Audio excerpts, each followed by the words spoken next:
देश सहित प्रदेश में धार्मिक स्थलों को लेकर चल रही बहस के बीच इंदौर में कांग्रेस नेता राकेश यादव ने धार्मिक स्थलों की आड़ में व्यापार व्यवसाय संचालित करने वाले भूमाफियाओं पर सवालिया निशान खड़े किए हैं। उन्होंने ऐसी शासकीय भूमियों को भूमाफियाओं से आजाद कराने की मांग की है। कांग्रेस नेता राकेश यादव का कहना है कि भूमाफिया विभिन्न धार्मिक स्थलों का निर्माण कर शासकीय जमीनों पर व्यवसाय स्थापित कर रहे हैं।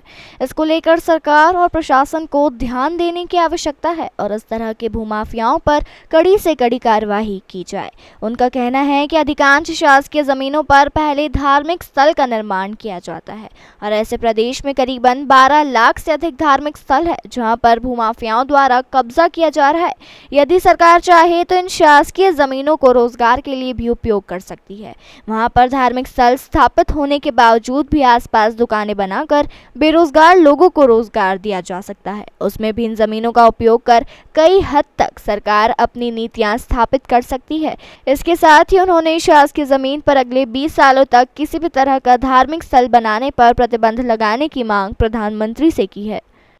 देखिए, पूरे देश में लगभग 12 लाख से ज़्यादा अवैध मंदिर, मस्जिद, दरगाह और अनेक धार्मिक स्थल हैं जो सरकारी भूमि पर बने हुए हैं। ना उनका रखरखाव होता है, ना व्यवस्था होती है। मैंने माननीय प्रधानमंत्री जी को पत्र लिखकर और चीफ जस्टिस सुप्रीम कोर्ट को पत्र लिखकर ये मांग की है कि अगले 20 साल तक किसी भी तरह का धार्मिक स्थल बनाने पर पाबंदी लगाई जाए और ख़ास तौर से सरकारी ज़मीन पे तो कोई धार्मिक स्थल बनाने की परमिशन ही नहीं दी जाए, क्योंकि आमतौर पर धार्मिक स्थल का उपयोग ज़मीन पर कब्जा करने के लिए, ज़मीन पर दुकानें बनाने के लिए और अतिक्रमण से बचने के लिए मंदिर, मस्जिद और दरगाह का उपयोग हो रहा है और अनेक स्थानों पर ये देखा जा रहा है।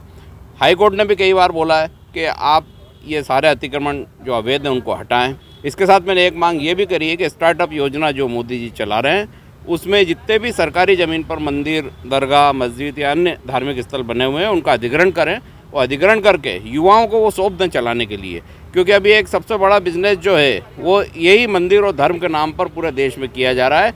मंदिरों की बाढ़ आ गई है, अनेक धार्मिक स्थलों की बाढ़ आ गई है। हर ब्रिज, पुल के सहारे किनारे कहीं शनि मंदिर है, कहीं दरगाह है, कहीं मस्जिद है, कहीं अन्य धार्मिक स्थल स्थापित कर दिए गए हैं। वहाँ दुकानें बना दी जाती है, व्यापार होता है। तो इससे बेहतर है कि युवाओं को रोजगार मिलेगा और इस पर रोक लगाना इसलिए आवश्यक है कि इस तरह से अगर बाढ़ आती गई तो हर गली में 5-5, 6-6 धार्मिक स्थल हो जाएंगे। हर जगह ये टेरिटरी होती है कि 2 किलोमीटर के अंदर अगर कोई व्यापार स्थित है या कोई ऐसी स्थिति है तो वहाँ से 2 किलोमीटर बाद वो निर्माण किया जाता है। प्राइवेट भूमि पर भी अगर कोई मंदिर बनाने की अनुमति मांगता है तो उससे पूछा जाए कि 2 किलोमीटर में अगर कोई मंदिर नहीं है, कोई मस्जिद नहीं है, कोई दरगाह नहीं है तो आप उसको बनाइए, वरना उसको प्रतिबंधित किया जाए। देखिए, ये तो सर्वे गूगल पे सब जगह उपलब्ध है। ये हाईकोर्ट भी इस चीज़ को 2 बार जजमेंट दे चुकी है और लगभग ये संख्या जो मैं बता रहा हूँ इससे कहीं अधिक ज़्यादा है। जो संख्या प्रस्तुत की गई है हाईकोर्ट में अनेक राज्यों के द्वारा, अगर उन सबका आंकड़ा जोड़ें तो वो लगभग 12 लाख पार होती है, लेकिन हो सकता है असल में संख्या और ज़्यादा हो। और सिर्फ धार्मिक स्थल का जो उपयोग किया जाता है वो अतिक्रमण करने के लिए किया जाता है, उसके बाद वहाँ व्यापार व्यवसाय शुरू किया जाता है। तो इससे सरकारी ज़मीन जितनी भी हैं वहाँ हर जगह आप देखेंगे, हर शहर में देखेंगे कि बाढ़ आ गई है धार्मिक स्थलों की। उनका रखरखाव नहीं होता है। जो लोग बनाते हैं जब तक वो जीवित हैं, जब तक वो उससे व्यापार व्यवसाय करते हैं, बाद में वो वीराने जैसे पड़े रहते हैं और उनकी कोई रखरखाव नहीं होता है। उज्जैन में आप देख लें, लाखों मंदिर हैं, किस तरीके से उनका रखरखाव होता है आप जाके देख सकते हैं, उसको शूट कर सकते हैं, आपको खुद असलियत पता चले।